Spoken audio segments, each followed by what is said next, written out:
দেশ জুড়ে সাড়ম্বরে পালিত হলো উল্টো রথযাত্রা। শনিবার এই উপলক্ষে শিল্পী সংগঠনের উদ্যোগে শহরে বর্ণাঢ্য রথযাত্রার আয়োজন করা হয়।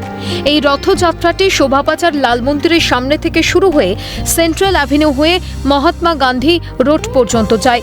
এই রথযাত্রাতে ভক্তদের উপস্থিতি ছিল চোখে পড়ার মতো।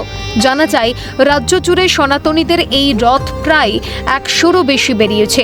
মূলত হিন্দু সম্প্রদায়ের মানুষকে একজোট করাই তাদের লক্ষ্য।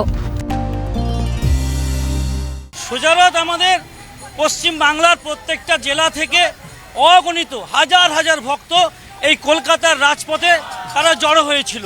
এই ভক্ত সমাজ সেই তাগত দেখায় যে পশ্চিম বাংলার রাজধানী শহরে এত বড় রথ করার। সবাই রথ করে। পশ্চিম বাংলায় অনেক মন্দির রয়েছে, ইস্কন রয়েছে, বীরভূমে নিত্যানন্দ বাড়ি রয়েছে, শান্তিপুরে অদ্বৈত প্রভুর জন্মস্থান রয়েছে, এবার দীঘাতেও রথ হয়েছে।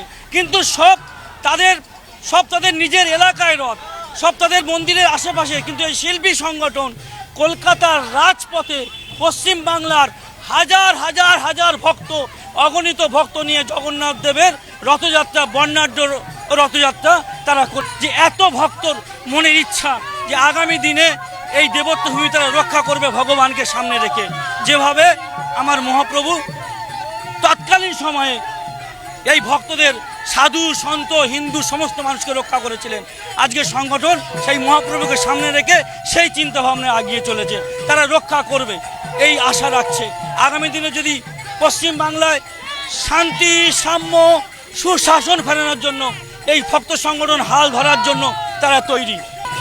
সুসজ্জিত রথ নিয়ে ইতিমধ্যেই উল্টো রথের দিন শিল্পী সংসদের পক্ষ থেকে জয়প্রভুর নেতৃত্বে যে মিছিল, সেই মিছিল কিন্তু সরাসরি যাবে সেন্ট্রাল অ্যাভিনিউ হয়ে রাম মন্দির টপকে কার্যত যাবে মহাত্মা গান্ধী রোড পর্যন্ত। ক্যামেরায় কিশোরের সঙ্গে প্রীতিশ বন্দ্যোপাধ্যায়, ক্যালকাটা নিউজ, কলকাতা।